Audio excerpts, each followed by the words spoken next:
talk about Magic Johnson.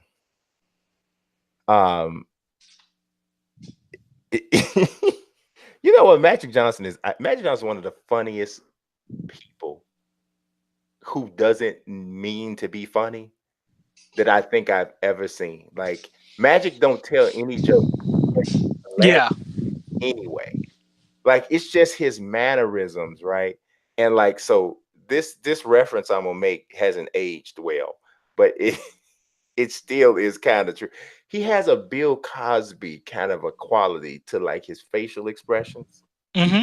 because he's like, it's like, start talking about some Jello pudding pops at any time. Uh-huh. He just looks like that all the time. He could be talking about something super serious, and so when he's the only dude I ever seen resign in a comedic way. So You know why? Because he was conning everybody. what you mean? What do you mean? Because Magic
In life, and somebody gives you a job to put some holes in the donuts. So then you got another opportunity to get a second job. You kind of working part time. You putting these holes in these donuts. But then the dude, the manager at the donut shop, starts making life a little stressful for you. And you stick to it for a little while, and then after a while, you go, man, I was feeding my family. Everything was fine. I was happy when I was just putting stripes on peppermints. Now that I start punching holes in these donuts, things have gotten stressful. Magic don't have to put holes in donuts. He doesn't have to. He doesn't need the Lakers. He doesn't need it. He doesn't need them. So when you come to him talking about working hard, you got to put in long hours to be a general manager, all that. He's not, he's like, this is not what I wanted. I wanted to do something that was going to be fun. It would be nice to be in charge of the Lakers. But this got to a point where it was just too much effort for what he was, it was too much required for what he was willing to put in. And that's why you like do, and then like this guy's getting on my nerves, she's getting on my nerves, he's getting on my nerves. I don't need this. It was the classic, I don't need this. Y'all, this is my second job, or this is my fourth, fifth source of income. I don't need this. And I really think that that's really what this was about, to be totally honest. It's just, I'm not willing to do everything that I need to I need to quote unquote Well, do to make this just work. like all his stories about Love and Genie and all that other stuff, I think that's a part of it. But there's a lot of stories circulating, and these stories are coming from different sources, and they seem to corroborate. And the stories are basically saying that yes, Magic was lazy. Um, no, he didn't put in enough work. Mm-hmm. Him and Rob Pelinka don't get along. Mm-hmm. Rob Pelinka has a different vision for the franchise. Um, and what we haven't spoken about yet is basically that Kobe and Genie and Luke and Pelinka are all very close in their own way. So everything that, because even though Kobe's not technically working for the organization, if Kobe says something, Genie's gonna listen, right? So Which, that's what all the reports say. which is probably a problem, but anyway. It's not a problem because it doesn't mean she's gonna do what he says. I think if you're a leader, you need to be intelligent enough to hear every side and decide what's the right course of action. But he don't have a side. He doesn't have an official position. Which makes it even better, because if you have a highly successful, highly intelligent person who's like, well, this is my opinion, you can go, noted, I have that piece of information, and move on. And if he doesn't have a real stake in it, then great, because you know he's not trying to get something from you. Well, but see, I don't know that we can say that he doesn't have a real stake in it, because his boy is the guy he essentially put there. They put Rob Pelinka there to appease Kobe. No, but he literally doesn't have a stake in it, as in he's But not getting a I paycheck. don't think Everybody else is getting a paycheck. he doesn't have a tangible stake, but I think he could have still an emotional stake, which can still be a motivation and can still drive an initiative, or drive, it can still be a I driver don't. for him. Well, if your case is that he likes Rob Pelinka, so he's going to make decisions based on him liking Rob Pelinka, that ship has already sailed, because Rob Pelinka is already working there. So you Well, already know that that's his opinion. It'd be different if that was a secret agenda. If his opinion is, I think Rob's vision for the team is good, hire Rob, and then you hire Rob, nothing about what Kobe feels is going to change about that. So if you want to fire Rob, you already have Kobe's opinion and information about Rob. well, what I'm saying is, because there is arguably, or rumored or reported to be, a rift between Pelinka, who is Kobe's guy, and Magic Johnson, they're not getting along. Like you said, my whole point is, we're which was very a micro point to begin with, is that, why is Jeannie listening to Kobe in this? Like you said, why would you listen to Kobe if I already know what you're gonna say? Rob's your guy. But So, she's not just asking Kobe about Rob related things. but There's you're a lot. asking him about Laker related things, and if you're asking him about Laker related things, he's going to ride with Rob. It would seem, according to the narrative that we're talking about right now, he's going to ride with Rob. And then if you're from looking at, from what was discussed, that's not the nature of the talks that they were having. It wasn't everything is Rob versus Magic, and everything is related to that.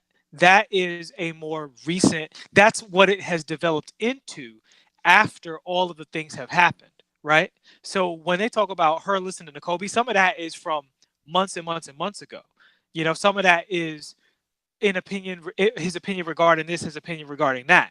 But the bottom line is that Magic, because he's made bad decisions. Frankly, we've talked about this all year. He's made some bad calls, and the way he did those calls was also bad, right? So, for instance, just take the D'Angelo Russell Lonzo Ball thing. It's one thing if you say, I want Russell out of the locker room because we want to build a winning culture and we can't have that in the locker room. Most people who've been in the locker room are like, I feel you on that. I get it. Even though we all agreed D'Angelo Russell, it's too bad that he couldn't be in that locker room, right? Okay, no problem. It's another thing entirely when you draft Lonzo Ball, say he's going to be the next me, his name's going to be in the rafters, and then throw D'Angelo Russell under the bus and say he's not a leader. What people have been talking about is how players see that and they don't like that because they see it as this old school guy who is not going to respect them.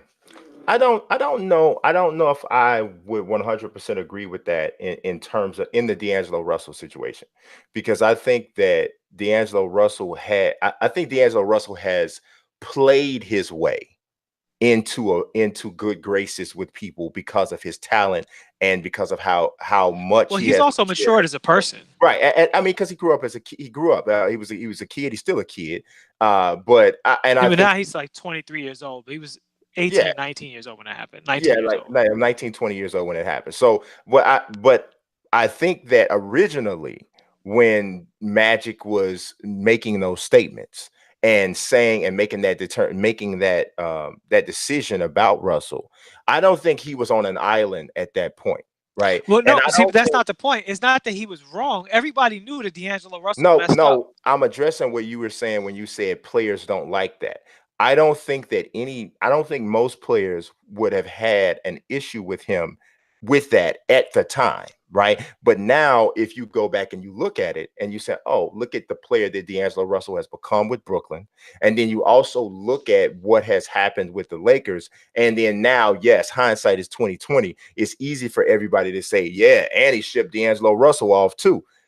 But at the time, nobody was saying that. At the time, No, it at the wasn't. time, It wasn't that he shipped him off. Nobody criticized it. or Most throwing them people. under the bus, or even throwing them under That's the the bus. key. No, that matters though, I don't because think players, especially these young players, because a lot of these players like D'Angelo Russell, they right? they like and respect him a lot more now than they did then. When that happened, D'Angelo Russell's name was mud, man.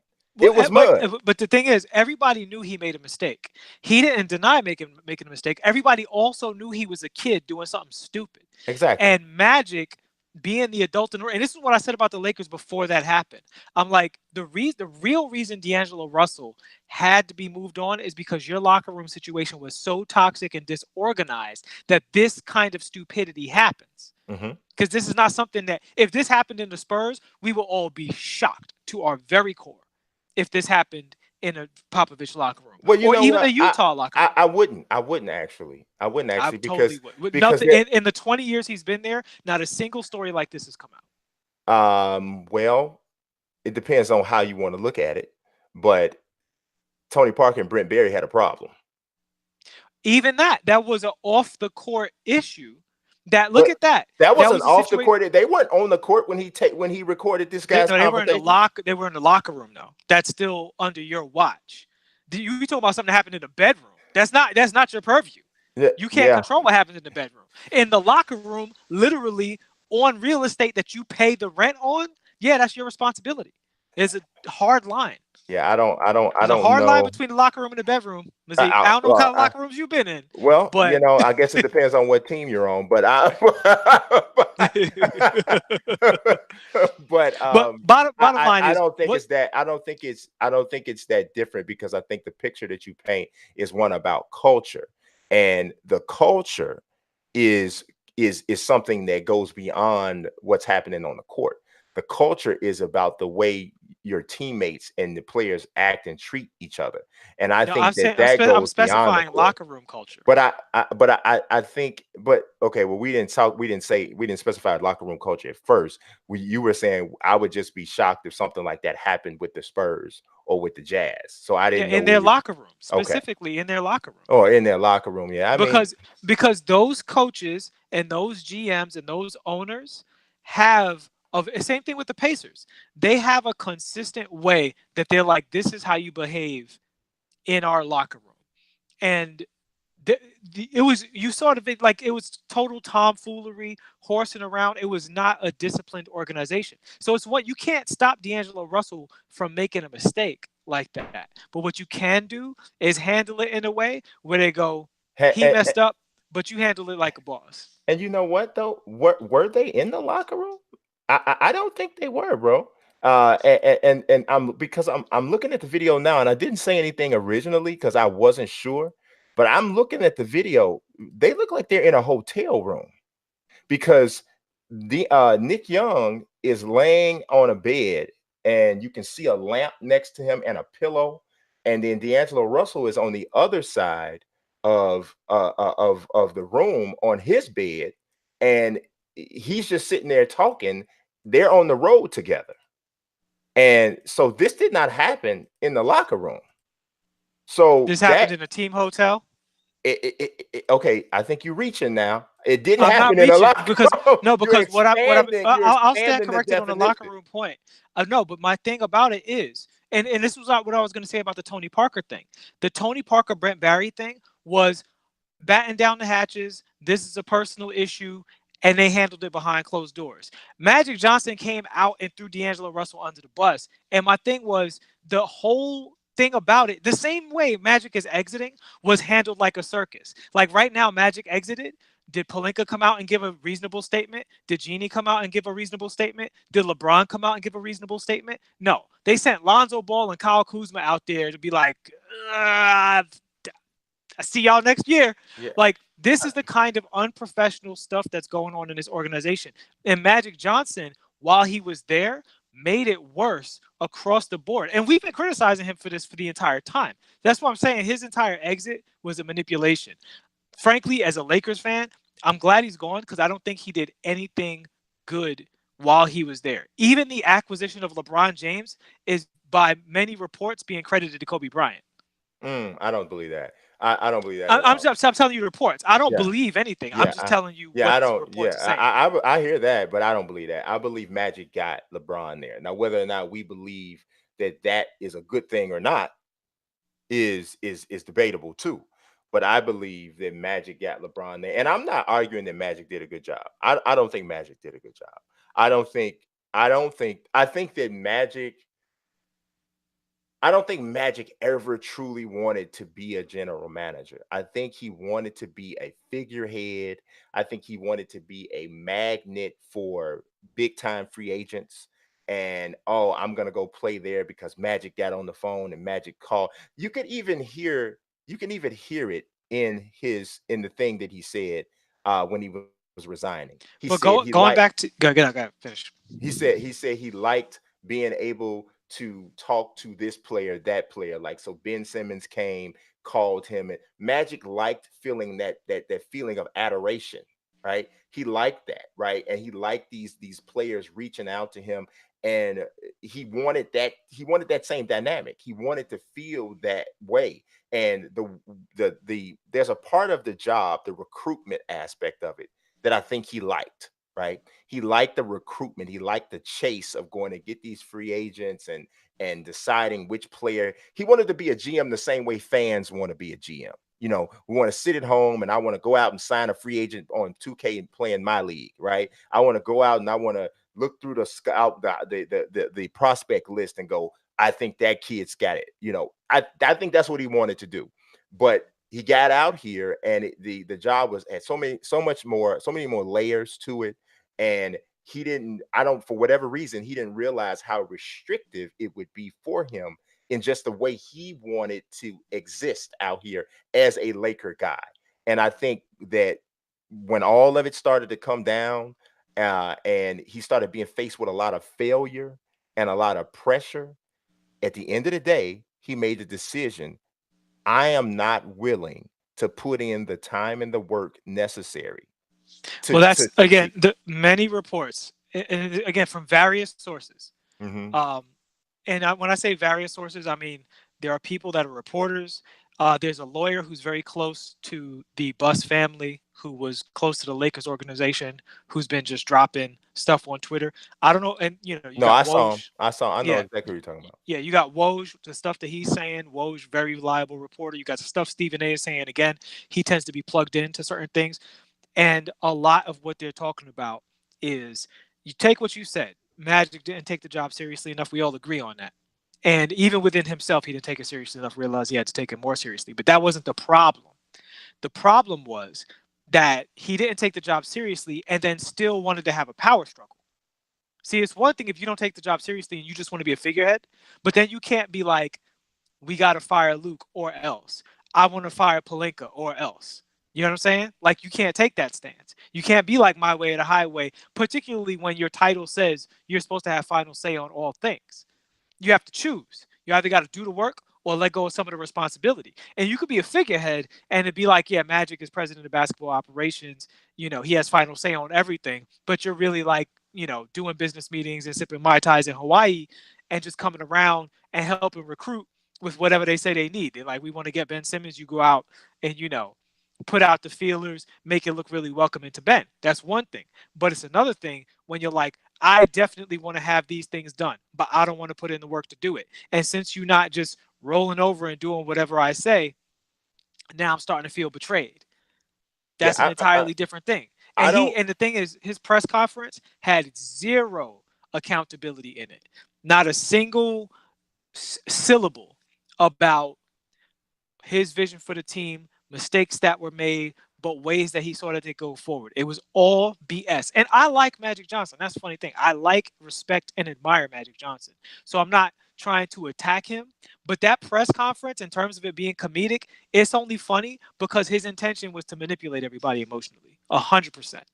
Well, that's not why it was funny to me. His facial expressions and mannerisms are just hilarious to me. They always have been. Like, he does like stuff with his eyes and stuff that are just hilarious. But I don't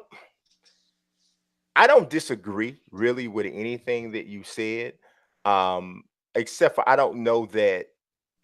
I guess I don't know. I guess maybe manipulation seems like a strong word, but I do think that he wanted to wash his hands of the situation, step away, without being too dirty, without slinging too much mud, but saying essentially, this is not what I want.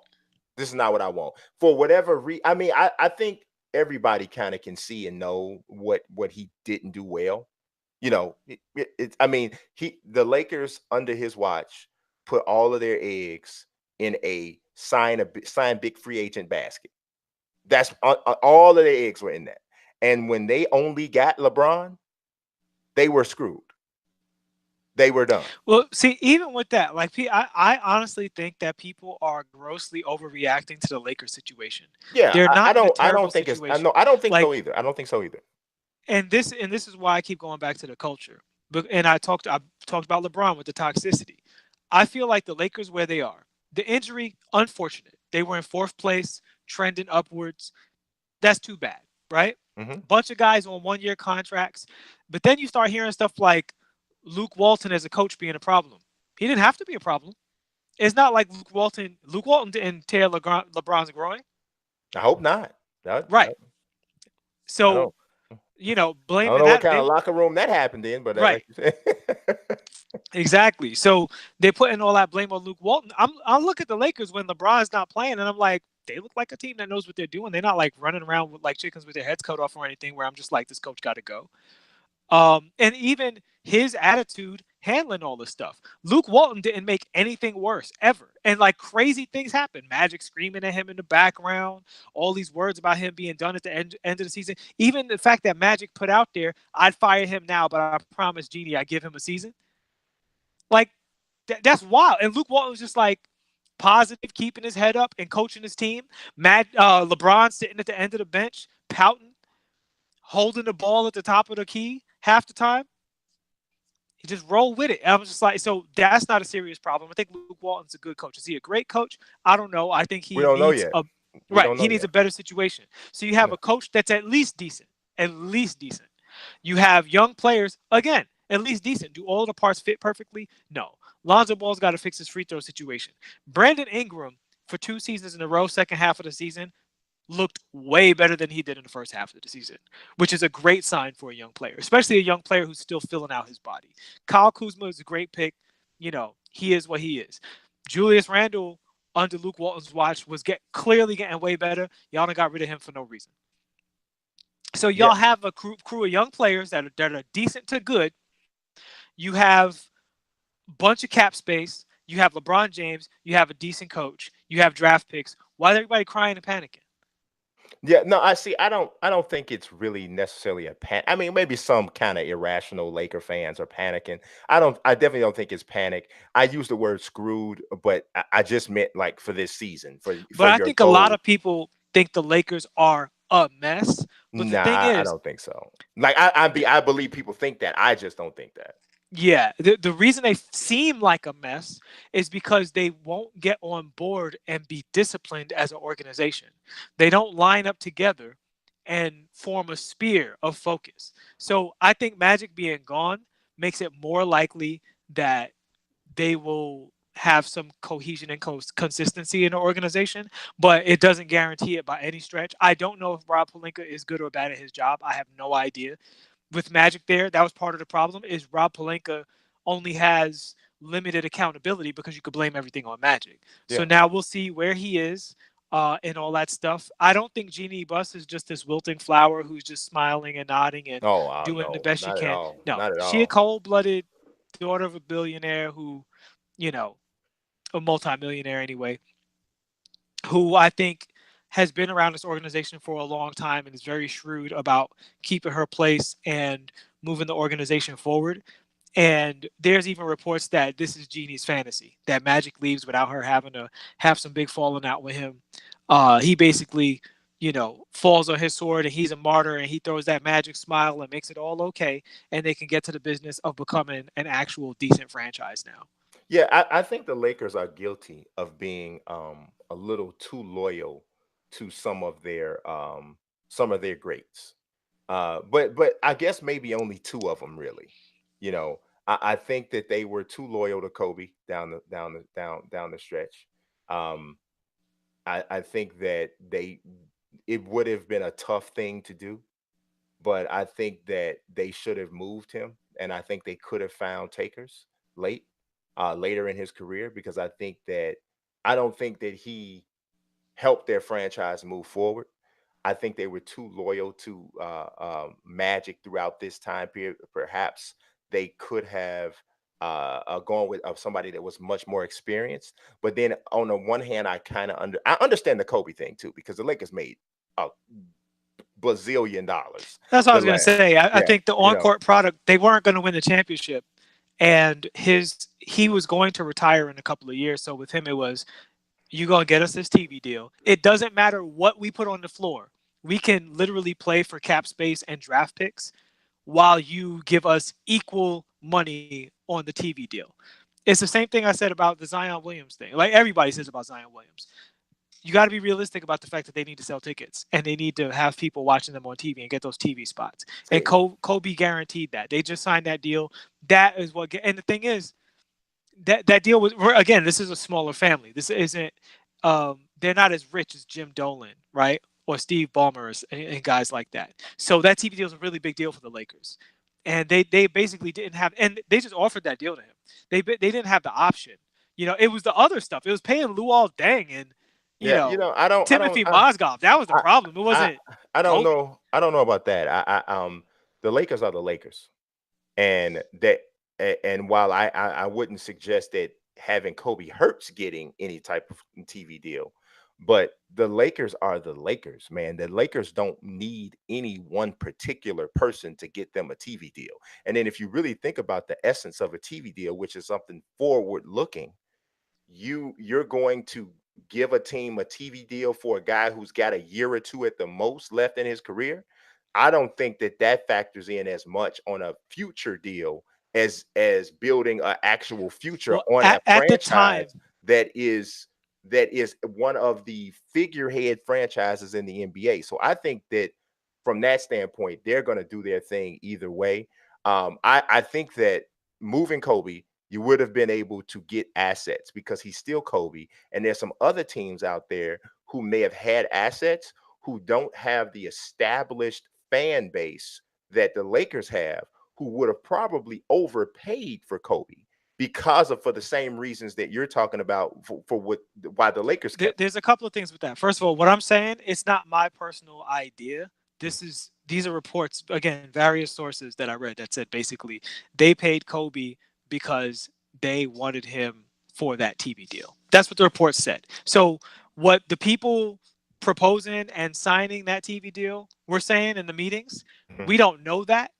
I don't really have an opinion on that aspect of it. I'm just saying what was reported. Yeah. And then the other thing was Kobe had been saying for a while, I'm not playing for any other teams, right? So there was no him leaving the Lakers. He said over and over ad nauseum that ship has sailed. So it is basically, as a negotiator, he's saying, if you try to move me, I'm just going to retire. So he was unmovable. Now, he didn't even have to negotiate that deal. That's the thing. It's not like Kobe held him over a barrel and was like, give me $25 million a year, which at this point isn't even that much money. Right. They just said, here's your veteran deal. Now, what did the rest of the team look like? The rest of the team was really bad. So Yeah. that's what we get to. Like, people talk about the Kobe deal, like, oh, they just couldn't sign so many players because they had a cap of $120 million and they gave him No, no, $119 million.